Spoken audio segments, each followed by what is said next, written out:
और नाम से भी कांग्रेसियों को दिक्कत नहीं होनी चाहिए, क्योंकि पहले जवाहरलाल नेहरू के नाम पर था, फिर गांधी जी के नाम पर हो गया। 100 दिन की गारंटी थी, अब 125 दिन की गारंटी है। का दुर्भाग्य यही है कि ये सही राजनीतिक मुद्दों को पकड़ ही नहीं पाते, क्योंकि जाको मैं दारुण दुख देऊं ताकि मती मैं पहले हर लेऊं। ये मेरे मजदूरों को समझ में आनी चाहिए, उनके फायदे का है। मेरे किसानों को समझ में आनी चाहिए, उनके फायदे का है। अगर कांग्रेसियों की अकल खुल गई तो उनका फायदा होने लग जाएगा ना। कांग्रेसी राज्यों को इस बात का दर्द हो सकता है कि उनको 40% हिस्सा इसमें देना पड़ेगा। वही बोलेंगे V B G RAM G better है, श्रेष्ठ है, अच्छी है। आपके पास नोट है, उन सब पर महात्मा गांधी है ना। लेकिन एक संत महात्मा ये कहते हैं मौका में ढहेगा भी। वो आप प्रचार करेंगे, वो हम होने नहीं देंगे। जितने हम सड़कों पे उतने हैं क्या? वो बम लगा दूंगा, हाइड्रोजन बम लगा दूंगा, वो लगा दूंगा, सारे बम टाई टाई फुस। 100 से 125 आम आदमी को पता है। 100 अच्छा, 125 अच्छा। नमस्कार दोस्तों, मैं हूं परविंदर सैनी। दोस्तों, आजकल मनरेगा का जो नाम बदला गया है उसको लेकर देश में कहीं ना कहीं दो पक्ष देखने को मिल रहे हैं। एक तरफ भारतीय जनता पार्टी ने साफ तौर से कहा कि विकसित भारत जी राम जी जो हम नया लेकर आए हैं, यानी कि मनरेगा का नाम बदलकर उसका जो नया स्वरूप लेकर आए हैं, वो कहीं ना कहीं लोगों के लिए अधिक फायदेमंद है। लेकिन कांग्रेस पार्टी ने साफ तौर से इसे काला कानून बताया है। उन्होंने साफ तौर से कहा कि कहीं ना कहीं यहां पर गरीबी को बढ़ाने के लिए और इस बिल को लाया गया है। और इसी विषय पर चर्चा करने के लिए हमारे साथ भारतीय जनता पार्टी के राष्ट्रीय सचिव ओम प्रकाश धनखड़ जी हमारे साथ हैं। धनखड़ जी, आपका स्वागत है। जी धन्यवाद। धनखड़ साहब, इस महत्वपूर्ण विषय पे आप चर्चा कर रहे हो और जो है तथ्य लोगों के सामने जाएंगे तो कांग्रेस जो हमेशा झूठ बोलती है वो झूठ एक बार फिर नहीं चलेगी, क्योंकि आपने कितनी तरह की झूठ उनकी अब तक उनकी झूठ की पोल खुली है। और जैसे आपने प्रारंभ में अपनी भूमिका में कहा कि ये मजदूरों को लाभ देने वाला कानून है, और नाम से भी कांग्रेसियों को दिक्कत नहीं होनी चाहिए, क्योंकि पहले जवाहरलाल नेहरू के नाम पर था, फिर गांधी जी के नाम पर हो गया, अब ये वी जी राम जी हो गया। इसके पहले सामान्य रोजगार गारंटी के नाम पर भी था। नाम तो अक्सर बहुत तरह से बदलते रहते हैं भिन्न भिन्न मौकों पर, जब स्कीमों में बदलाव होता है। सबसे पहली बात यह है कि पहले 100 दिन की गारंटी थी, अब 125 दिन की गारंटी है। कांग्रेसियों से पूछा जाए कि 100 दिन की गारंटी बड़ी होती है या 125 दिन की गारंटी बड़ी होती है? पहले भुगतान काफी समय तक होता नहीं था। अब नए कानून में भुगतान अगर 15 दिन में नहीं हुआ तो ब्याज दिया जाएगा। अब ये अच्छा है कि वो अच्छा था?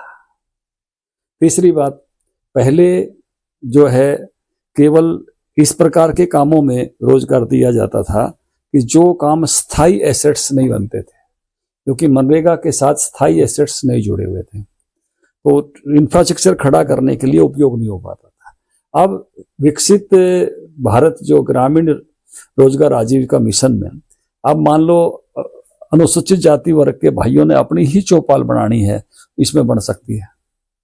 अपना ही रास्ता बनाना है, अब बन सकता है। अपनी ही पानी निकासी का कोई काम करना है, कर सकते हैं। वाटर संरक्षण का कोई काम करना है, कर सकते हैं। अब इसको ग्रामीण क्षेत्रों में जितने काम होते हैं उसका लक्ष्य दिया गया है, पहले वो लक्ष्य इसमें नहीं था। फिर एक बात थी लेकिन उसकी कोई जवाबदेही नहीं थी। अगर रोजगार 100 दिन नहीं दे पाए तो उसके बदले में रोजगार भत्ता दिया जाना चाहिए था। अब उसको पूरी तरह से सुनिश्चित किया जाएगा, अगर 125 दिन नहीं दे पाए तो रोजगार भत्ता दिया जाएगा। फिर इसमें एक और फायदा कर दिया कि 60 दिन जो है वो फसल के समय में, 30 दिन एक फसल में एडजस्टमेंट हो सकती है, 3 फसल हो तो वो जो है 20-20 दिन हो सकते हैं। 2 फसली इलाका है तो जो है 1-1 महीना हो सकता है। उस समय में मनरेगा के मजदूर खेती क्षेत्र में काम कर सकेंगे, जी राम जी के जो श्रमिक हैं, और उसी समय में किसानों को भी फायदा मिलेगा। कि नहीं तो कई बार हम मजदूर चाहते थे, खेती बाड़ी करने वाले किसान भाई तो कहते थे जी वो तो मनरेगा की ड्यूटी पे गया हुआ है। अब उनको 60 दिन ये खेती में मिल जाएंगे, 125 दिन जो है सरकार के जी राम जी में मिल जाएंगे। तो ये हर तरह से जो नई योजना आई है ये बेनिफिट देने वाली योजना है। उनको वही गारंटी है, नंबर एक। पहला सवाल, उसमें 100 दिन की गारंटी थी, इसमें 125 दिन की गारंटी ही है। धनखड़ साहब, उन्होंने ये सवाल उठाए हैं कि इसमें पैसे बढ़ाने की बात नहीं हुई है। दूसरी बात मैं जो करने जा रहा हूं, वो बात ये करने जा रहा हूं कि जहां ये गारंटी है, वहीं दूसरी भी उसमें स्वतंत्रता है। पहले स्वतंत्रता क्या थी कि पंचायतें फैसला करती थी, अभी भी पंचायत ही फैसला करेगी कौन सा काम करना है। कोई झूठ फैला सकते हैं इसके बारे में भी, पंचायत फैसला नहीं करेगी, नहीं, इन कामों को लेकर भी पंचायत ही फैसले वाले करने वाली है, ग्राम सभा ही फैसला करने वाली है। केवल बदलाव एक है, और उसमें भी ज्यादा राज्य तो हमारे पास है, वो है कि कुछ राज्यों में जो पर्वतीय राज्य नहीं है, जिनके संसाधन अच्छे हैं, उनको 40% हिस्सा देना पड़ेगा। जो पर्वतीय या छोटे राज्य हैं, उनको 10% हिस्सा देना पड़ेगा। ये जरूर बदलाव है, इससे राज्य की थोड़ी जवाबदेही बढ़ रही है, लेकिन बाकी इसमें कोई ऐसा बदलाव नहीं है जो कम करने वाला हो। हर बदलाव ऐसा है जो ज्यादा देने वाला है, हर बदलाव ऐसा है जो और ज्यादा अच्छा करने वाला है, और इसके कारण से मुझे लगता है कि जवाबदेही बढ़ेगी। और फिर तीसरा क्या है कि इसमें से जो फर्जीपना था वो खत्म होगा। उसकी तकलीफ कईयों को हो सकती है, क्योंकि अब जीपीएस भी लागू होगा, काम कहाँ हो रहा है, बायोमेट्रिक्स भी लागू होगा कि काम कौन कर रहा है, तो व्यक्ति और स्थान दोनों का निर्धारण भी इसमें और अच्छे तरीके से होगा। तो वो जो कई बार बहुत सारे प्रतिनिधि ऐसे होते थे पंचायतों में जो अपने ही घर के लोगों के नाम लिख कर ले लेते थे, तो इसमें से उस प्रकार की जो कमी थी वो दूर हो जाएगी, और इसमें और बेहतरी की तरफ जो है हम जाएंगे। तो ये बहुत अच्छा कानून जी राम जी जो है, वीबी जी राम जी जो बना है, मैं इसके लिए केंद्र सरकार को, प्रधानमंत्री जी को और शिवराज जी को बधाई देता हूं। इससे किसानों का लाभ भी होगा, मजदूरों का 25 दिन बढ़ गए हैं वो लाभ भी होगा, 15 दिन में भुगतान नहीं हुआ तो इंटरेस्ट समेत पैसा मिलेगा, वो फायदा हो गया है। और इसके साथ साथ सुनिश्चित होगा अब अगर काम नहीं मिला तो रोजगार भत्ता मिलेगा। तो ये सारी की सारी बातें और बेहतरी की तरफ गई हैं और श्रेष्ठता की तरफ गई हैं। जैसे मैंने कहा, नाम बदलने वाली बात, वो तो भाई पहले भी बदला है। ये तो महाराष्ट्र से शुरू हुआ था, कभी 70 में रोजगार गारंटी वाला, क्या फिर 77 में महाराष्ट्र ने इसको और बेटर किया था, कानूनी रूप दिया था। उसके बाद ये केंद्र में आया तो इन्होंने पहले सामान्य रोजगार के उससे शुरू किया, फिर जो है इन्होंने नेहरू जी के नाम से शुरू किया, 4 से ये 25 तक जो है मनरेगा के नाम से था, अब बीबी जी राम जी के नाम से है। तो ये बहुत बेहतर हो गया है, बहुत अच्छा हो गया है, बहुत आगे की तरफ अब ये जाने वाला जो है मजदूरों को और आर्थिक सुनिश्चितता बढ़ाने वाला कानून बन गया है। और अब ये इससे हुए काम भी, जैसे इतने सालों से मनरेगा चल रहा है, आप जाकर मनरेगा का काम ढूंढोगे तो शायद आपको नहीं मिलेगा। तो आने वाले 1 दशक के बाद अगर काम ढूंढोगे तो आपको बोर्ड लगा मिलेगा कि इस चौपाल का नाम निर्माण मनरेगा से हुआ, इस पानी जल निकासी के नाले का काम मनरेगा यानी जी राम जी से हुआ। मतलब नाम पुराना जज से वो जवान पर है तो बार बार इसलिए आता है क्योंकि उससे लोग रूढ़ करके इसको पहचानते हैं। तो आने वाले समय में उसका नाम भी मिलेगा। नहीं तो क्या होता था, एक्टिविटी हुई और एक्टिविटी खत्म हो गई, जैसे जोड़ की छटाई हुई खत्म हो गई, उसका कोई वो नहीं बनता था। अब स्थायी एसेट्स बनाने में भी बीबी जी राम जी काम आएगा। तो ये हर तरह से बेहतरी की तरफ है। सोनिया गांधी ने साफ शब्दों में कहा कि ये एक काला कानून है जिसे हम कभी भी स्वीकार नहीं करेंगे। देखिए, हास्यास्पद जो है कितने ही आरोप, ये हमारी जो है अभी वोट चोरी पर इनकी क्या हालत बनी। पहले ये अपनी मशीन पर आरोप लगा रहे थे, उसमें क्या हालत बनी। यानी वही कांग्रेस का राज्य कह रहा है कि हम तो मशीन पर भरोसा कर रहे हैं, वो इनकी क्या हालत बनी। इससे पहले ये और कितने सारे आरोप लगाते रहे। कांग्रेस का दुर्भाग्य यही है कि ये सही राजनीतिक मुद्दों को पकड़ ही नहीं पाते और इसलिए कांग्रेस विफल होती है। फिर से एक बार विफलता की तरफ जाना है तो कांग्रेसियों को साधुवाद। इसमें से तो जब तथ्य लोगों के सामने जाएंगे, मजदूरों पे जाएंगे, मान लो मैं ही मजदूर हूं जो मनरेगा में काम करता था, अब बीबी जी राम जी में मुझे 125 दिन मिलेंगे, अच्छा लगेगा बुरा लगेगा? आपसे पूछ रहा हूँ। बिल्कुल अच्छा लगेगा। अच्छा लगेगा ना, टाइम बढ़ेगा। और मुझे अगर 15 दिन के पैसे साल भर में भी नहीं मिलते थे और मुझे उसका ब्याज मिलेगा तो अच्छा लगेगा ना। फायदा है। नहीं मिलेगा तो उसके बदले में रोजगार भत्ता मिलेगा, अच्छा लगेगा। मुझे एक 60 दिन की विंडो, कई बार वो उसी समय काम देते थे मनरेगा में जिस समय फसल आती थी। अभी भी जी राम जी में फसल के समय मुझे छोड़ेंगे, मुझे अच्छा होगा, मैं कुछ वहां से खाने पीने का अनाज वहां से कर लूंगा, बाकी की कमाई वहां यहां से ले लूंगा अभी भी जी राम जी से। तो सब तरह से ये उससे बेहतर है, किसी भी तरह से ये जो है मनरेगा से पीछे नहीं है। और नामकरण पहले भी बदले, अब फिर से नया नाम आया है विकसित भारत का। अब लक्ष्य बना है सबका विकसित भारत का, विकसित भारत का। तो उस नाते से जो है बड़ा लक्ष्य लेकर अब इसमें चलने वाले हैं और स्थायी एसेट्स इसके कारण से खड़े होंगे तो और आगे चीजें जाएंगी। मुझे लगता है ये बेहतरी की ओर एक शानदार कदम है। धनराज साहब, आपने इसकी काफी सारी जो खूबियां गिनवाई हैं कि जी राम जी में ये मिलेगा, लेकिन उसके बावजूद भी विरोध क्यों हो रहा है? कांग्रेस कह रही है हम सड़कों पर उतरेंगे, गोलियां खाएंगे, 3 कानून वापस हुए थे, कृषि कानून, वैसे ये कानून भी वापस होगा। तो आखिरकार विपक्ष को ये बात समझ क्यों नहीं आ रही? भाई ये बात उनको समझ में आए चाहे ना आए, उनको ना आए तो अच्छा ही है, क्योंकि जाको मैं दारुण दुख देऊं ताकि मती पहले हर लेऊं। ये मेरे मजदूरों को समझ में आने चाहिए, उनके फायदे का है। मेरे किसानों को समझ में आने चाहिए, उनके फायदे का है। अगर कांग्रेसियों की अकल खुल गई तो उनका फायदा होना लग जाएगा ना। तो उनकी तो अकल जो है रामायण में चौपाई है, जाको मैं दारुण दुख देऊं ताकि मती पहले हर लेऊं। आप अच्छी चीज को बुरी बताओगे, कौन मानेगा जी? आप अच्छी चीज को, उन्होंने कहा गारंटी, अभी भी गारंटी है, कोई बदली नहीं। 100 दिन की बजाय 125 दिन की गारंटी है। उन्होंने कहा गांव फैसले नहीं करेगा, गांव ही फैसले करेगा। कानून में यही लिखा हुआ है कि गांव की पंचायत ही फैसले करेगी। पहले अस्थायी काम होते थे, अब स्थायी काम भी इसके माध्यम से किए जाएंगे। 15 दिन में गारंटी दी गई है पैसे देने की, पैसे नहीं दिए तो ब्याज देने की गारंटी है, तो और बेटरमेंट की तरफ है। बेरोजगारी भत्ते का जो है उसमें प्रावधान था, रोजगार भत्ता नहीं देते थे, अब इसमें और सख्ती होगी।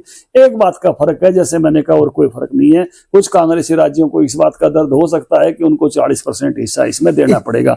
जो बात आपने रेट की कही, देखिए ये अलग अलग राज्यों की सरकारें उसको तय करती हैं। हरियाणा में हम 400 रुपए देते हैं, तो अलग अलग राज्य सरकारें तय करती है। उन्होंने जो अपने सरकार की जो वो सामान्य जिसको मजदूरी कहते हैं उसके हिसाब से जोड़कर वो रखते हैं। हर राज्य में मजदूरी एक समान नहीं है, वहां की महंगाई का लेवल भी एक समान नहीं है, क्योंकि संसाधनों की चीजें जो उसका थोक प्राइस इंडेक्स वगैरह क्या है, खुदरा प्राइस इंडेक्स वगैरह क्या है, तो सामान्य रोजगार कितने में चल रहा है, तो उसके हिसाब से जो है वो रेट तय होते हैं।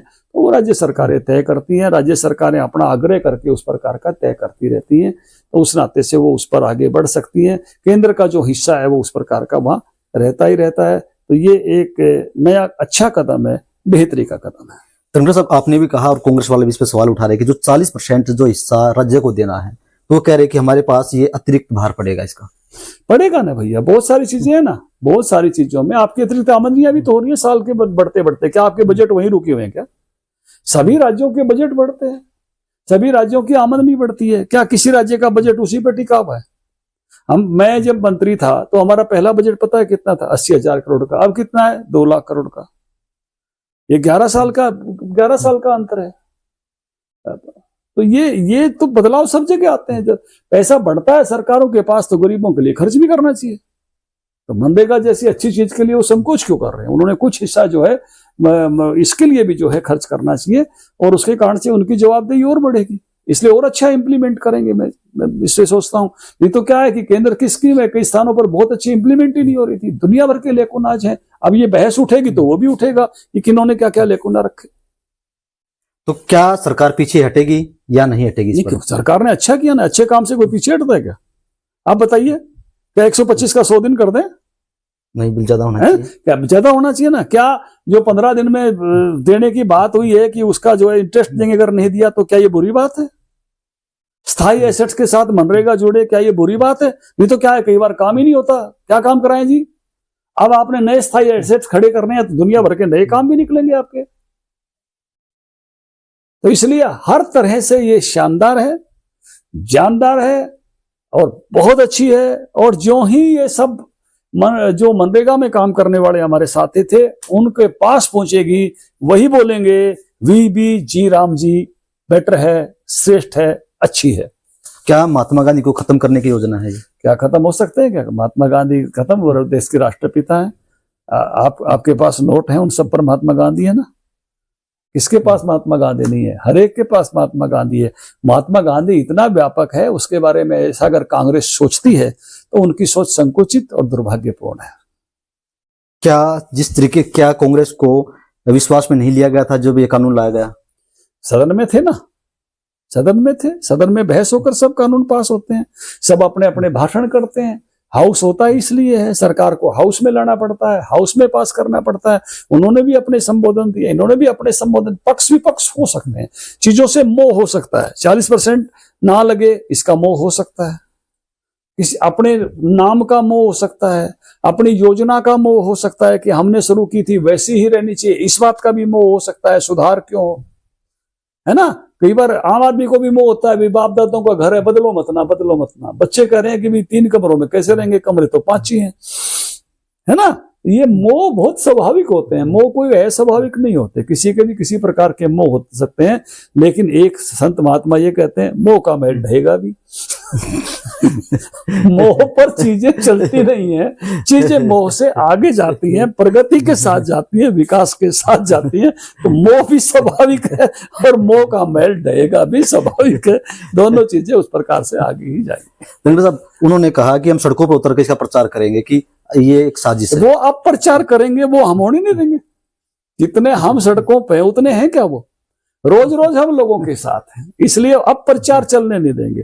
कोई झूठा नैरेटिव बनाने उतरेगा तो वो नैरेटिव अब चलने वाला नहीं है भारत में। और कोई भी झूठा नैरेटिव, कितने झूठ ले लेके राहुल गांधी यहाँ एटम बम लगा दूंगा, हाइड्रोजन बम लगा दूंगा, वो लगा दूंगा, सारे बम टाई फुस। ऐसे ही कांग्रेस को मैंने कहा भगवान इनको ऐसी ही दारुण बुद्धि दे रखे और ये ऐसे ही चलते रहे तो निश्चित रूप से, अरे भाई 100 से 125 आम आदमी को पता है, 100 अच्छा 125 अच्छा, 125 अच्छा। अस्थाई काम अच्छे, स्थाई काम अच्छे, स्थाई काम अच्छे। पैसे मिलने के पर कोई ब्याज ना दे, 6 महीने 7 महीने लेट हो जाए, या ब्याज मिले वो अच्छा कि अच्छा, भाई ब्याज मिले वो अच्छा।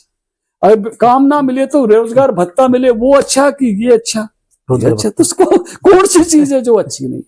सारी चीज इसमें अच्छी हैं, केवल कांग्रेसियों की। वो कहते हैं ना, मैंने पहले ही कहा, रामायण की कुछ पैसे कहा दिया, किसी और शब्दों में कहूंगा तो और बात थोड़ी आहत करती होगी। जाको मैं दारुण दुख दूं ताकि मती पहले हर ले। भगवान कहते हैं मुझे उसको और कोई तकलीफ देने की जरूरत नहीं पड़ती। अरे आगे बढ़ो, उन चीजों में बढ़ो जिनमें जरूरत है। इसमें तो अच्छा कर रहे हैं, अच्छा करने के लिए आगे बढ़े। इसलिए इस बात में उनकी बात, ये बाकी आंदोलनों की तरह भी, बाकी बातों की तरह भी उनके खिलाफ जाएगी और टाई फुस हो जाएगी। तो चलिए दोस्तों, कहीं ना कहीं तस्वीर पूरी तरीके से आपके सामने है और आपको फैसला करना है कि जो बातें कांग्रेस पार्टी कर रही है और दूसरी तरफ जो बातें भारतीय जनता पार्टी बता रही है कि जी राम जी बिल में वो क्या नया लेकर आए हैं और कितना जो लोगों को इससे अधिक फायदा मिल सकता है। तो ये फैसला आपको करना है। धनखड़ साहब, हमसे चर्चा करने के लिए आपका बहुत बहुत धन्यवाद।